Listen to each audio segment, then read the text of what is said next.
Welcome back to the podcast with your host, Samantha. And I'm Alexa, and we're here to light up your life. Today, we have an exceptional guest. His name is DP Gates. He's the CEO and founder of Freedom is the Goal. He's the Senior Vice President of Sales for Bob Proctor, and he's one of the industry's top coaches. So welcome to the show. We're very happy to have you today. Thank you so much for having me. I'm happy to be here. Yes, great. So we're so excited to have you, and we'll jump right into the questions. So we know that your mentor was Bob Proctor. Can you tell us a little bit more about how you met Bob and what made you gravitate towards him? Sure. Well, he was bigger than life. That was probably why. But this is about 20 years ago, so I'm dating myself. But I met him when I was 19. I was a teenager. My mother was really into personal development, so I was fortunate to have a parent that was into that, at such a young age. And while my friends were studying math and biology in high school, my parents were giving me Think and Grow Rich and, Rich Dad, Poor Dad, all those books. I didn't really understand them at the time, but I was studying those versus studying, school stuff. And he just fascinated me, the things he was saying. There was one thing he said that I loved, and I think probably any 19-year-old would love. He said, having a job is the worst way to make money because you trade your time for money and then you run out of time. And I think part of that is true. And I just loved that line. And I looked at my mom and I said, I'm never going to have a job. And she was like, oh God, like this is a total mistake that I brought my son to this seminar. But I accepted that idea, like an idea can be a really powerful thing. And I've never had a job since. I've always been self-employed, always worked for myself. I probably should have gotten a job in my 20s. I had some lean years there, but he said that. And then I went on and probably did what a lot of other people do, which is like, you read the books, you watch the videos, you enjoy it, you're gathering information, and that's part of the process. But I wasn't really implementing it the way I should have been. I didn't know how to really. And several years went by and my results didn't improve. So I was kind of the guy who had superior knowledge, but inferior results. And I ended up having this chance meeting, if you call it that, at an airport with Bob. And I was in my 20s. My first son, I have 3 kids now, was on the way. And he spent about an hour with me. He was so generous with his time. Like that was the one thing about him. He was the most generous human being I ever met. And he was saying all the stuff I'd heard before because I'd been reading it. And so I'm just nodding my head. Yeah, I know that. I was total know-it-all back then and knew nothing. And eventually I think he got annoyed with me. He always said he didn't, but he leaned over and he grabbed my arm so uncomfortably tight because he wanted to make an emotional impact. He wanted to get me to move. And he said, look, kid, you know this, but you do not understand it. Otherwise your results would be different. And I just said, man, I'm frustrated. I'm really frustrated. And he said, you should be. I can't imagine how frustrated you are. And he said, but you have to get into an environment where you're getting specialized knowledge intelligently directed, as Hill talks about in Think and Grow Rich. And the line that really sold me in getting involved with what he did was, he said, what you don't fix, your son is going to inherit. And he meant my mindset. And that was like the day I said, take my money. I want to do your mentorship. I'm in. And within that year, him and we just forged a great friendship. And the next year I was teaching on stage with him, the Science of Getting Rich events that he was doing, that's the book that inspired The Secret. And this is right when The Secret actually came out. So it was kind of it was terrifying, but exciting, kind of all wrapped into one, just traveling with him, speaking on stage with him. And then we were just close friends ever since. He always just would pop up in my life at the right times and gave me great advice. And he was the most aware person that I've ever met. Just a beautiful, beautiful person. Wow. That's an amazing story. That is incredible. And so I know we spoke previously and you said that you have so many stories where you learned quite a few lessons with Bob. So do you mind sharing a few with us? Oh my gosh, you can keep you here all day with those. He came in my life at a really good time. Like in your 20s, you're still figuring out who you are. I think I was probably a taker then. I was trying to look the part, but I really wasn't the part. The biggest thing, one of the biggest things is he really helped me become a man of value. He would always talk about, you have to enrich other people's lives if you want your life to be greatly enriched, and take the focus off yourself, put the focus on other people, be of great service. He always taught me the impression of increase, which is leaving everybody better off than I found them. Probably at the top of the list would be, he taught me a lot about self-image and attitude, and how those two things are closely tied together. Like we have an attitude towards everything we do in life, and our image, how we perceive ourselves, whether it's high or low, tends to be a generator of self-fulfilling prophecies. And I think he helped me go from a point where, and I think everybody that wants to elevate to a certain level, this is where you want to go. You go from a point where you're wanting to prove yourself to you start to express yourself instead. And I think most people are they're driven to prove themselves. They want acceptance from other people. And I think that can be an addiction for a person who, needs validation from the outside world. And I think we all start somewhere needing that, probably. But I think if you can get to a point where you don't need that acceptance, you can really win in a big level or a big way. And, you get to this point where you don't need the approval. You like accolades from people you respect, sure. But you don't make decisions or live your life based on the acceptance of other people. You're driven by self-expression, and you're driven by the need to share your unique gifts and your talents with the world. And that's really what it's all about. So he helped me go from a place of trying to prove myself to showing the world, my true expression and my gifts, because we all have gifts within us that we want to express and give the world. Mhm. Yeah, that's incredible. I couldn't agree more with that. And so I know one of your gifts is definitely sales. I know that you're the vice president of sales for Bob Proctor now. You worked for multiple MLMs and you reached the top of your company. So, we're also selling ourselves every single day. So for people in sales or just people in general, what would you say are like the 3 top things that you had to learn and cultivate to be great and exceptional in sales? Oh, that's a great question. Well, the first thing I already mentioned was taking the focus off yourself and putting it onto other people, like genuinely giving a damn about other people. I think most people, like everybody's selling a product, service, or idea. Like we're all selling something. I don't care what people say. You're all selling a product, service, or idea.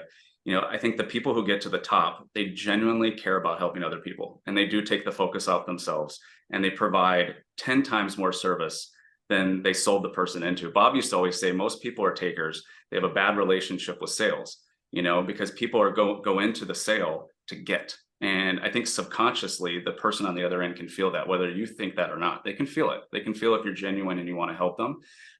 So if you can focus on take the focus off yourself, put it on the other people, you can provide service 10 times more powerful than they thought they were going to get, because that creates referrals, that creates great relationships long term. And then maybe the last one would be learning how to help them after the sale in a big way. Like that's the 10 times more service. So adding, I guess I'm piggybacking on top of that, because I think most people make a sale and then it's over. They think the sale is over, and that's actually when it's beginning. The sale, when you make the sale, that's the beginning of a relationship that you can blossom and you can grow and it can bloom, or it can die if you don't give it, the energy it needs to. So you have to give the energy to the person, long term. And if you do that, like you'll win in sales. Like sales is just, I was telling my team this on Monday. I said, it's just like a spiritual game. It's a dance between you and another person. It's fun.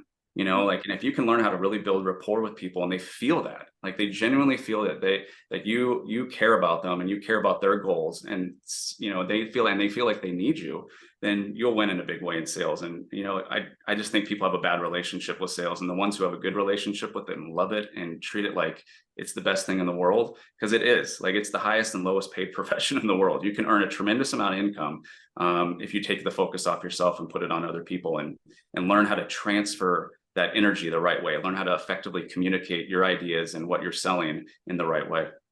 Mm-hmm. And I think for a lot of individuals, it comes naturally, right? Some people are just born with a personality that just gravitates towards people. They're just naturally gifted in being able to communicate in the right way. But for the individuals that are not, what are the key things that they can kind of learn and do to really become better at communication and just being an overall better salesperson, because they're always selling their own brand?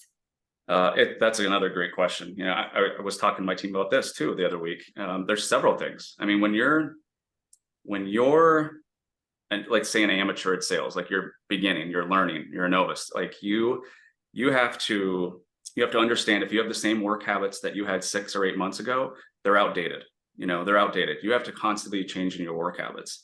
I think one of the biggest reasons people don't sell is their habits. Like I'll watch salespeople and they get so comfortable doing it one way, even when the results aren't good. They just get comfortable in doing that. It's like, you've got to switch it up and do something different. You have to change your behaviors. You have to change your habits. I think you also have to get competent. Like do you really know everything that you sell or you teach or you coach people on? Like, do you really know that? Like if I were to ask you to teach X, Y, and Z, could you get on a Zoom right now and teach it where I would actually understand it? And if you don't, then you need to practice that with other people. You need to simulate with them. You need to teach it to yourself in the front of the mirror. You need to talk to yourself in the car while you're doing it, and find other people that will hold you accountable and show you the way. I think a couple other process, you have to have a process too. You have to have a sales process. If you don't have a sales process, you have chaos in your presentation. And if you have chaos in your presentation, then the prospect's going to feel that. They're not going to feel like you're an expert in anything that you're doing. So you have to learn how to build rapport. You have to learn how to create value and impact. And that goes back to your habits and everything that you teach. But, I said it earlier too about self-image. Like, your identity is a big one. Like, you have to begin to build the image in your conscious mind of you being an elite sales professional. Because people will do business with people who they believe in, but you got to believe in yourself first. You have to sell yourself first on it. And for me, I think the best thing that ever happened to me was I got put into an environment, almost forced, but in a good way, where I was constantly getting uncomfortable. I was constantly having to speak in front of people. I was constantly having to do things that I probably wouldn't have done if I was just on my own. And I think getting into an environment where you're around people who are better than you, some of that greatness is bound to rub off on you. The energy is bound to rub off on you, because consciousness is contagious. So all those things are super important. Wow, that was incredible. You said so many great nuggets, and I want to highlight the fact that I feel like most people, even when they're speaking and they're having a conversation, or even when I'm talking to potential clients, I feel like they let fear get in the way all the time. And like you said, to your point, you have to get out of your comfort zone. And that's one of the reasons why Alexa and I started this podcast, because we wanted to cultivate better language and being able to articulate what we wanted to say. And the only way to do that is to actually get out in front of people and do the podcast, do the speaking. So I feel like so many people aren't willing to take that step. But what would you say has helped, people in your business to get over that fear? And build that confidence, right? Yeah, I think there's another factor of it is, how do you build up that confidence? Because yes, it's one thing doing it, but how do you cultivate that to actually take action?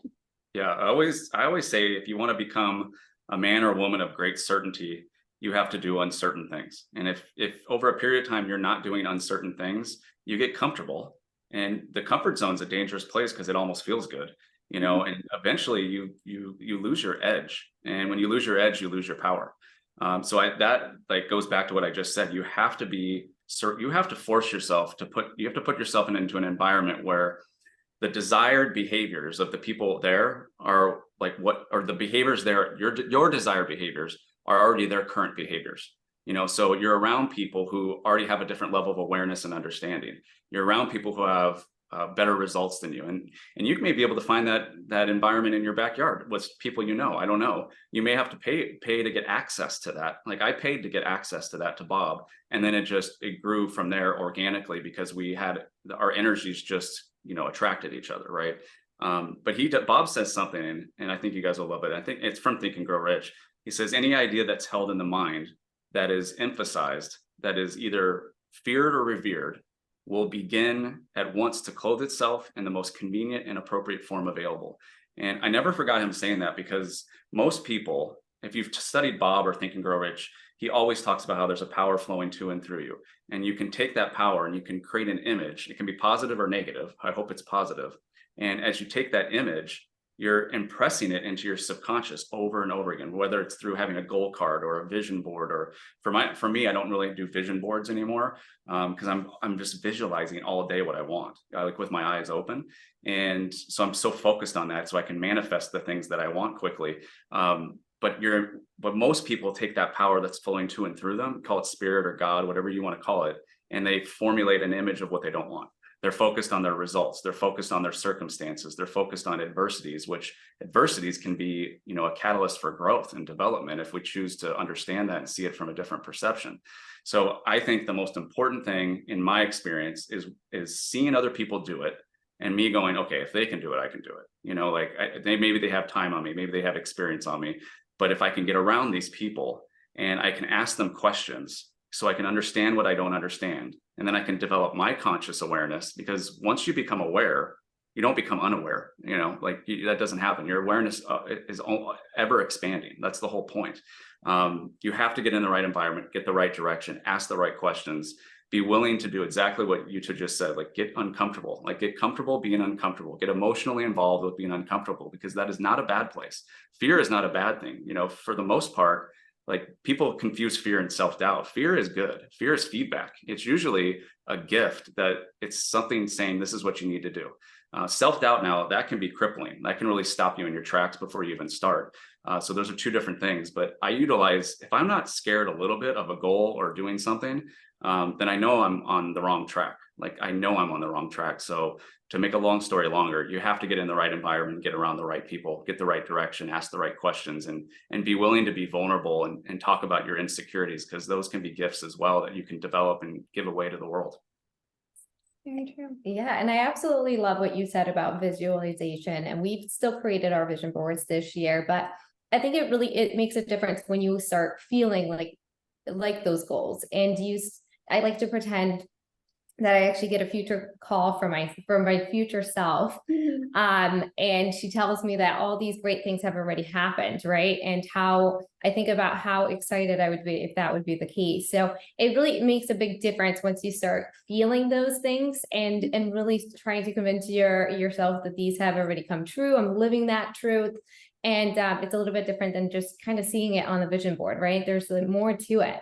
Wouldn't you agree? I think that's the biggest thing too. It's like, even if you don't see it yourself, like to your point, you said that you saw other people doing it and it made it possible to believe that you could do it too. Right. But then to take that another step further, if you do believe that you can do it, to Alexa's point, you visualize yourself doing that. You feel those feelings as if it already happened. And I think that's where the law of attraction comes in. So can you talk a little bit about how that has helped you in your life? Yeah, I love what you guys said there, because the feeling is the secret. You know, that, like, I'll read something to you. I have it over here. I have it always with me. I don't know if you guys are familiar with Neville Goddard and The Power of Awareness. Bob loved Neville. Like, Neville's probably top 3 of his authors that he loved, but he talks about it in here. It's one of my favorite passages in this book.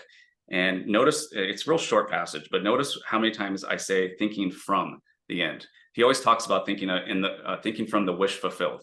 And you have to feel it. You have to see like you were saying, your future self talking to you.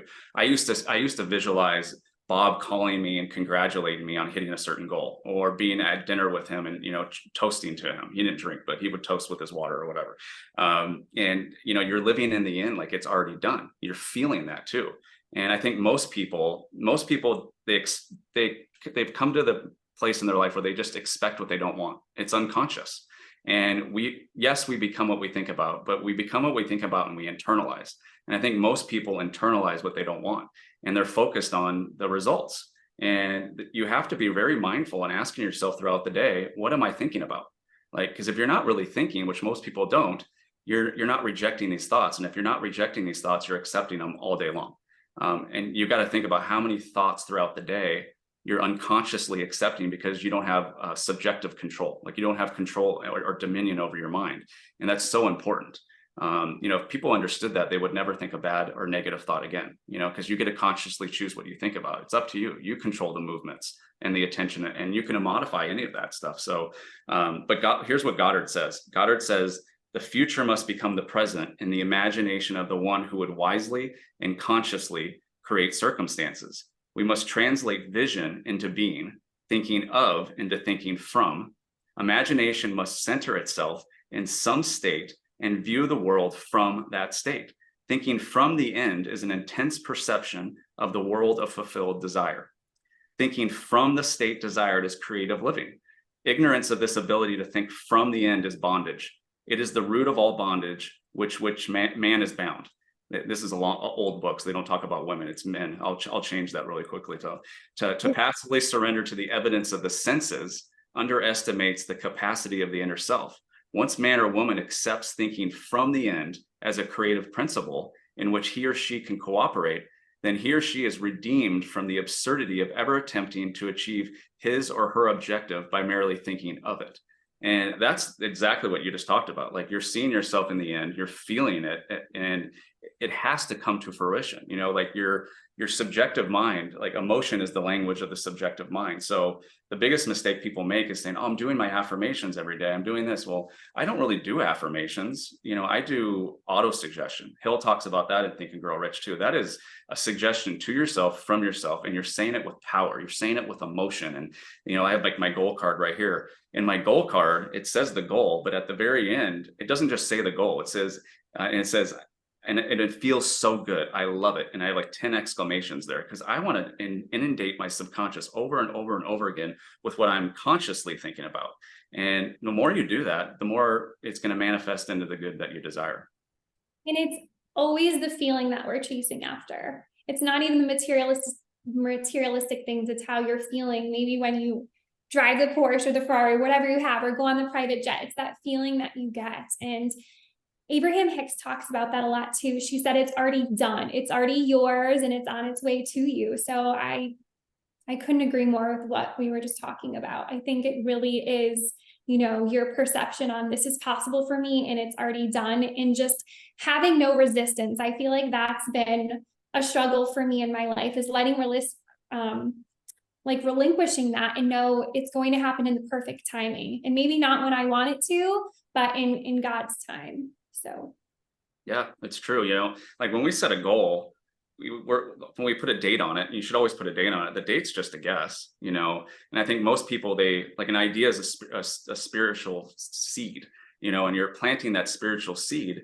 And if you treat that spiritual seed like you would plant anything else in earth, you're not going to dig up that seed. But when we have resistance, or when we force, which force negates, or we say, well, the results aren't there, it's not happening, we dig up that seed, and the earth says, well, I'm giving you what you want. That is the law of attraction. It's the law of resonance is really what the law of attraction is.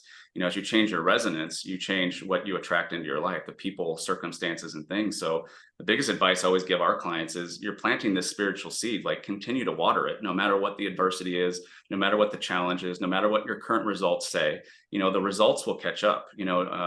Price Pritchard, in his book U Squared, if you've ever heard of that book, great book, he says the absence of evidence is not the evidence of absence. So just because you don't see it doesn't mean the universe isn't working its way, the way it's supposed to go. And it won't necessarily probably happen how you think it's going to happen. It'll probably be better, but you have to focus on what you want, and you have to plant that seed, and you have to continue to water it just like you would any other seed that's planted in the earth. You're just planting it in universal subconscious. And the more you understand that, the better, the faster it'll happen. I know it's not easy for people to do. It's not easy for anybody to do, but it's essential to living the life that you truly want to live.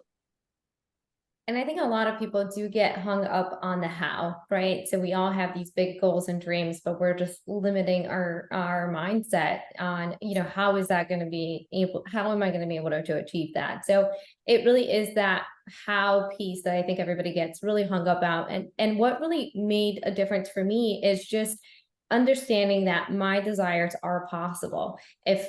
If they weren't, why would I be able to desire them? So the way that I think about it is that in some reality, this does exist already. Otherwise, it wouldn't be possible for me to desire it. And I think that was a huge game changer, to understand that piece. I don't need to understand the how and how I'm going to get there or how I'm going to achieve it.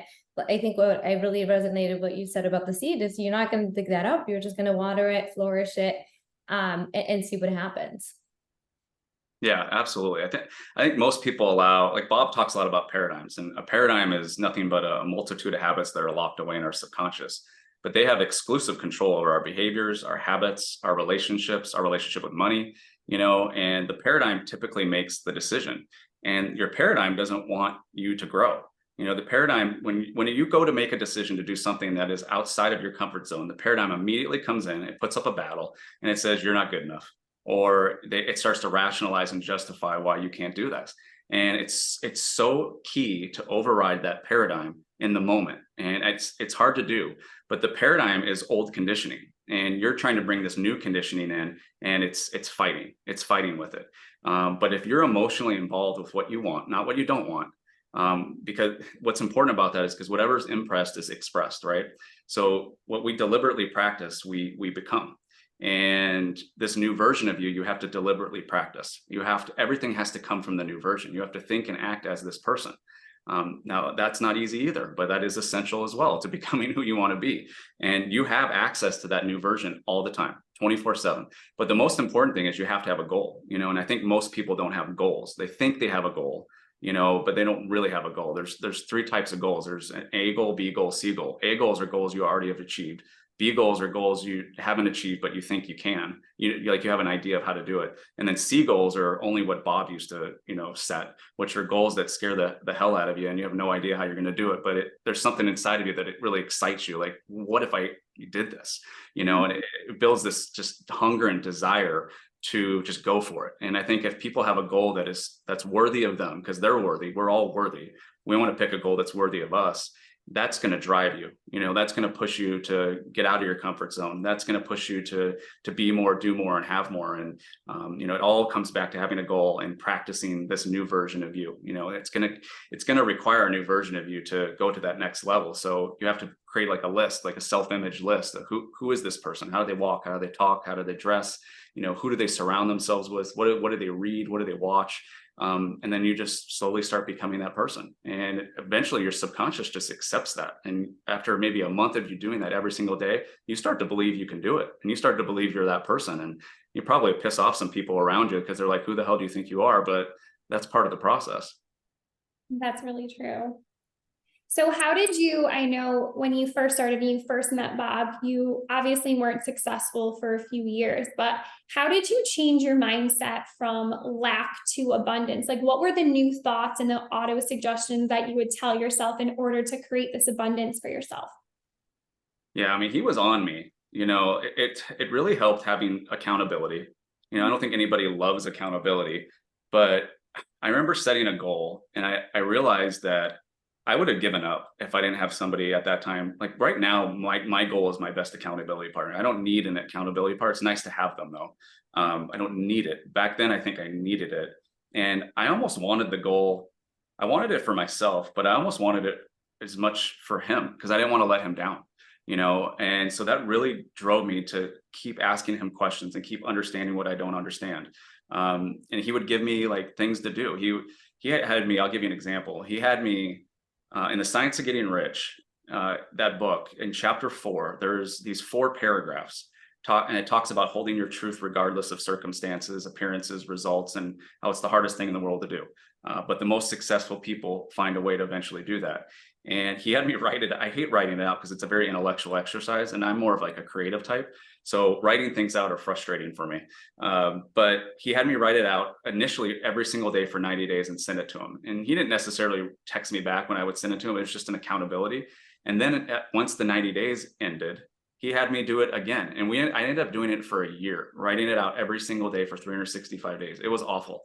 But it was the best thing that ever happened to me because it really ingrained in my mind the person I needed to be, who I needed to think and act as, and to hold my truth regardless of any adversity, any challenge, because we're not immune to challenges, right? I'm sure you're both going through something right now. I am, like we all are. If you're not, then you're probably not growing. You're stagnant, and that's a problem. But having him there to hold me accountable, give me things to do, to keep my mind fixated and focused on what I wanted, and then most importantly, really like thinking and acting as that person. Like, who is that person I need to become? And he'd always have me set a goal, an income goal, and it was never about the money. Like, he talked about money a lot, and people that don't understand money didn't understand why. But the money is just a measuring tool. We can't really measure much other than money. Like, you can measure money down to the penny.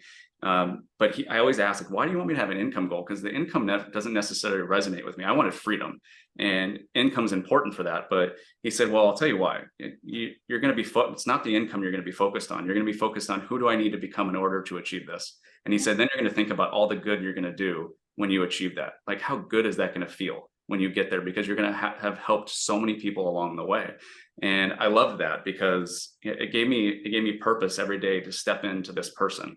And it gave me purpose every day to help the people that I wanted to help and go the extra mile and be willing to do that. So I think having accountability and like I said, I've said 3 or 4 times, being in the right environment around people that will hold you to that higher version of you. Like, you two probably do that with each other. You not only see each other at that higher version, but you push each other in a positive way to do that. I call those people edgers. Like they're constantly, they're creating a new edge for you. And that's so important to have people like that in your lives. Those type of people have changed my life for the better. And so what would you say, I know that you mentioned, and Jim Rohn talks about this too, it's not, the money, it's the person you become and all the skills that you attain. And so what would you say is your biggest driving factor now and all the things that you learned to help your three sons? I know you have a lot of teachings, and we talked about this before, that you're instilling in your sons from what you learned from Bob Proctor and all of your other mentors. So what does that look like for you, and what does that look like for them? Oh gosh, I always joke and say, when people ask me about like, how do I teach my kids this stuff? I actually say I don't. And they kind of laugh and they're like, what do you mean you don't? Because my kids don't listen to me. Our kids don't listen to us. I have a teenager and then I have two young ones, and they don't necessarily listen. They do their own thing, but they watch. They are avid watchers. And I just live it. Like I embody what Bob taught.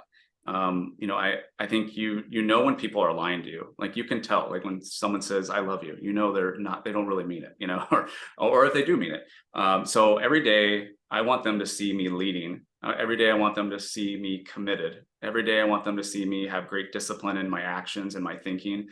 Every day I want them to see me have a great attitude, have unwavering faith and belief in what I'm doing. And I think the one thing, if you were to interview those three, they would say my dad just finds a way. Like he never makes an excuse, and he represents what excellence is at all times. And I'm far from perfect. I yell and scream at them sometimes. They drive me nuts. But like, I feel like I have to be the shining example of that, because I mean, it's me and them. Like I'm a full-time single dad. So they're here 24/7. It's like a frat house sometimes. But I think showing them that in the face of adversity, like I'm committed, and I'm more committed than anything. And most people, it's easy for them to give up when things get tough and how they have challenging moments and they get tested. But for me, I dig deep and I find a different gear. I find a different inner strength, and I just continue to move forward despite any setbacks or challenges. And they're all just opportunities in my opinion. But they don't see me drifting through life aimlessly. Like Jim Rohn talks about that too. Like, most people wake up in apprehension, while, the few wake up in anticipation. And every morning we wake up in anticipation. I'm up way before them, but when they get up, we're like shooting hoops and playing basketball in the living room, and, making their mornings just super fun and super exciting. So they have great memories and experiences, and they feel fulfillment at home. And I think that's important. And probably at the top of the list to add to that is I'm building their image. Like your self-image starts at an early age. Most of us have to change our image because someone said something to us. We were raised some way and we accepted some ridiculous idea that we're not good enough. And some people don't ever change it. So they have a low self-image the rest of their lives, and that's what they attract into their lives. But I'm constantly feeding their image and talking about their effort that they give. And I think that's important. Like we don't say certain words in the house. We don't say can't, but, or try. Can't means won't means push-ups in our house. And I'm always asking them, like, why are you so smart? And their answer is because I choose to be. And, these are just things I'm ingraining into their subconscious. So as they get older, they've developed a healthy level of self-confidence, not arrogance by any means. I want them to have humility, but that will give them an edge, over a lot of other people that are being raised in a different way, if that makes sense. Yeah, I love that. That was amazing. And you mentioned a lot of good things in there, especially about self-image and how that is critical, and about us always having a past. And for a lot of people who have, a negative self-image coming either out of their childhood, what would be your recommendation on how to go about changing those past traumas and really changing your self-image in adulthood? Because I know that's difficult to do as well. It is. The first thing Bob told me to do was start dressing different. He said, you start dressing different, you're gonna increase your image right away. Getting around, like it always goes back to this, like getting in the right environments and getting around people who have the image that you want. Like I made a list, like on social media, I really only follow people that are speaking the same lingo or language that I do, or they have images that I don't want to be them. I want to be me. I never wanted to be Bob. Like I don't want to be Bob. Like I want to be me. But I wanted to take on certain traits of his, and I would write them out, and I would say, okay, which one am I going to focus on first? Because I think a lot of people They want change. They get into personal growth and development and personal like self-discovery. And they say, I'm going to change 15 behaviors at once. And they change none. They're like those people spinning the plates and then eventually all the plates fall down. That was a big mistake I was making when I was younger. And Bob just had me focus on one or two things at a time. Add one or two things to your image that you're going to focus on the next 30 days. And that could just be, I don't like conflict, but the image of the person that I want to become, it welcomes conflict. They don't expect conflict, but they welcome it when it comes. And, I had this conversation with him years ago, and I said, I can see how you've become so good at dealing with conflict. Like he was so good with it. And he said, well, it's because I don't look at it as conflict. He goes, I look at it as communication to get what needs to be done. And it's whatever it takes to get what needs to be done. And that changed my perception on what conflict was. So everybody has different behaviors and habits that don't serve them. And they just need to focus on one or two. Make a grocery list of things that you want to ultimately become. And don't try to work on all of them at once. You pick one or two for 30, 60, 90 days. Do a 30, 60, 90-day sprint where you're only focused on that behavior. This is the behavior I'm changing. Maybe it's just getting up 1 hour early in the morning. Maybe it's, starting to go back to the gym, or maybe it's taking a cold shower in the morning because it is uncomfortable. I don't care what it is, but it's something you're adding to your image. And the more you do that, and the more you get out of your comfort zone, you're going to up your image. And I think upping your image is one of the most important things. It's right up there with having a strong personal standard in your life. Like you can't create great success if you don't have a standard and core values in your life, in my opinion, things you really live by. And some of your guests in the past have talked about stuff like that. And you guys have done some great interviews, by the way. I really enjoy your stuff. But I think all that's really important. Like you got to do 30, 60, 90-day sprints on your behaviors, on your habits, but one or two at a time. And if you do that over a period of time, it's like little things compound into big things. And all of a sudden, a year later, you've created this permanent change and people don't even recognize you. Mm-hmm. Yeah, I think it's so important just to be focused on, like you said, to your point, a few things at a time. And then once you master those and those are in your subconscious mind, you can move through them and you can really create this entire new identity for yourself. And I feel like that's definitely what happened to us over the past few years. Like I look back and I'm like, wow, I can't even imagine being this person. Like, I guess you can say I didn't imagine it, but I didn't feel like it would happen this fast. So yeah, law of attraction is crazy. And when you feel those feelings as if it already happened and you see yourself living in that lifestyle, it can definitely happen for you. Yeah, absolutely. I couldn't agree more. It's funny because you look back on like your social media from 2 or 3 years ago, you're like, who the heck was that person? Like, I hope nobody watches those videos, but at the same time, they should watch them because they can see your growth and development and maybe it inspires them. So yeah, it's a great point. Yeah, a few of my mentors have done that. They're like, Sam, look at who I was. And now they're like multi-million dollar earners and they're helping so many people, but you all start somewhere. And I think that's the biggest thing, is taking that first step in the unknown. And to go back to what you said about your kids, how you wake up in anticipation every single day, like tomorrow's Christmas. And if we do that every single day, it's like what Joe Dispenza talks about. Life gets so exciting in the unknown. And I feel like people are just so used to mundane routine that they allow nothing new in their life. So what are some things that you do to help cultivate that when you wake up in the morning? Well, I mean, I think it's the only way to change. You can change a paradigm in two different ways. One is through an emotional impact. Usually it's something negative that gets you to really move: a death, a divorce, and then the other way is through repetition. And repetition works really well with kids. Most parents, they'd use repetition in the negative. Like they're yelling at them all the time. They're putting them down. Like, why do you do that? Like, who do you think you are? And these are awful things to say to your kids because they're going to grow up thinking, who do I think I am? Like I'm not good enough to do this. And for me, it's just been the repetition of waking up in anticipation. For me, it's been the repetition of, laying in bed with them before night and telling stories. And I'm sure we have nights where, we're mad at each other or something, like something happened. We're a family. Things go to the side sometimes, but it's just the repetition of doing it over and over again. And it's ingrained this habit and this belief in them that they wake up excited, and Bob taught me that. It really came from Bob. Like every night he would lay down with his kids, and his son, Brian, I interviewed him actually on would have been Bob's 88th birthday on July 5th. Did a great interview with him because he just wrote a new book. And he told us these stories about how Bob would lay him down at night and put his hand on his chest. And he would tell him how much he loved him. And he said, I'm so excited to see you in the morning, and you're going to wake up with a great big smile on your face. And he would just plant these beautiful ideas in their mind before bedtime, which is the best time to plant an idea in your subconscious. And his son still remembers all that stuff when he was 3, 4, 5, 6, and he's like in his 60s now. So the repetition of doing that in anything, repetition is a beautiful thing. Most people don't think it is. Redundancy is a good thing. You look at the top level athletes. You guys interviewed Ryan, incredible swimmer, right? I watched some of that interview, and I guarantee he would tell you, like, he's done something he became great because he did it a million times, did the same thing a million different times. And repetition can be a great thing if you allow it into your life. But I think we're programmed from an early age going through school, like we read a book from front to back and we're done. And Bob used to always tell me, like, after I read a book, is the book back on the shelf or it is inside of you? And he said, you'll know by your results. And he said, you better get that book back out. You got to study the book. You don't just read the book, you study it. So that's what I've done with my kids. It's the same stuff over a long period of time that has developed a habit and a belief to wake up every day with a beautiful anticipation that something great's going to happen.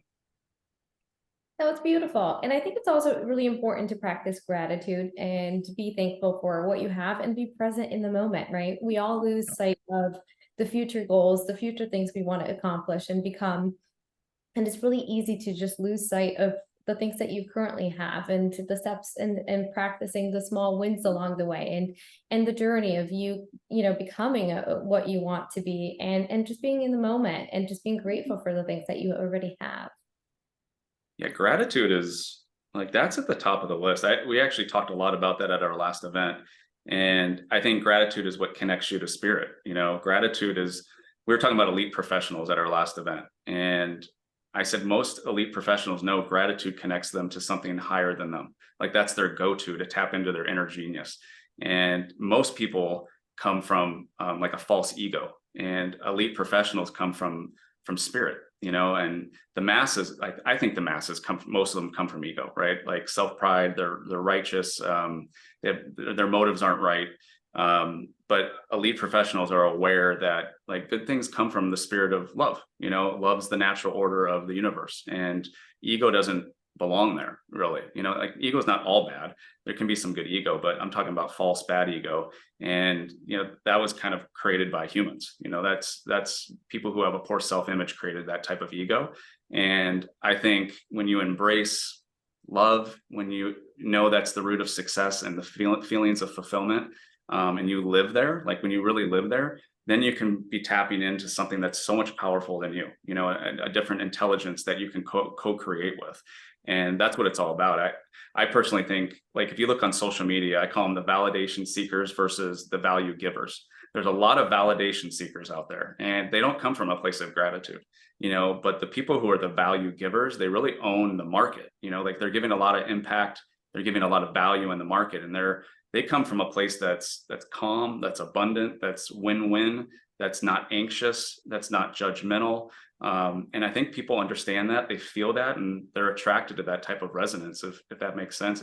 It all comes back to gratitude. I love that you brought that up, because that is like the secret sauce. Yes. And the authenticity, like you were saying too, not letting your ego drive and to your for it, how can you help others in such a loving way? And one thing, when I was on the show with Ed Milet, he talked about how love is unconditional, right? And growing up for me, I thought it was always earned. So it took me a long time to get to that point of, love is just, it's given. You don't have to be earning of it. So do you teach that to your kids as well? Absolutely. I always tell them that I always want them to take the high road. I always want them to have kind hearts. Ed Milet also says, like, don't be a nice guy, be a good man. And I always tell them that too. I said, when it comes time to speak up for yourself or, deal with conflict, they're like, especially the younger ones, they're in first and second grade. And at that age, kids start to be kind of judgmental and make, like, my 8-year-old's kind of on the smaller side. He's not very tall. But his 2 other brothers are. And so he's developing kind of an insecurity there because kids will make fun of him at school. And I said, you got to stick up for yourself. Like, you can't just be this nice guy that gets steamrolled over, like, you've got to be a leader. And this is a great opportunity for you to come still from a place of understanding and love, but also speak your mind, because otherwise you suppress. And I don't know any great leader. I don't know if you guys know any great leader that suppresses. Like, they're expressive. Ed Milet is a great example, very expressive, and what he says and how he talks, like, it all resonates, And the truth always resonates. So yeah, I always want them to come from a place of love. I always want them to come from a place of being non-judgmental, but I also want them not to just grow up to be nice guys. I want them to be really good men that can lead and can express themselves. And I think that's really important, because the people who suppress, like, that turns into like disease, like a body not at ease. And I don't want that for them. I've done that in the past. I'm guessing you two have, where we're human, where we hold on to our emotions and we don't express them. But I was lucky enough to get around some people who helped me around that. And they were mainly because I watched them. Like, Bob was so expressive. Like, when he spoke, there was just a spark to him, and he never held anything in. He just released all this energy, and it was just a beautiful thing to watch. And you know, if you surround yourself with all that, some of it just begins to rub off. Like, it's an amazing thing. It does. And I think vulnerability is a superpower. And like you said, to your point, that people who are leaders do express themselves, and they're not, fearful of judgment, and they're there to share their stories and their truth with the world and be authentic to help other people. So I think that's something that I've learned from my mentors, and just being able to do that, I think is really powerful. And that helps you stand in your power, and it helps with your self-image as well. So yeah. Absolutely. Well, this has been such a great episode. We are so grateful that you have been on. We've learned so much ourselves. So where can our listeners find you? I know you're on Instagram. I'm sure you have a website. Yeah, absolutely. Everything is dpgates.com. D is in Daniel, P is in Paul, dpgates.com. So my Instagram's dpgates, my YouTube's dpgates. If you go to my website, dpgates.com, it actually redirects you to a private Facebook group I have, where I give a lot of content and value, and a lot of Bob's teaching, but in my own way, and every day I'm just focused on giving value and impact in the marketplace and helping as many people as I can, just like you two are. It's a beautiful thing. Thank you. Well, I'm sure this episode's going to go viral. It's been such a great one. So you can subscribe, and share this podcast. It would mean so much to us. Bye, guys.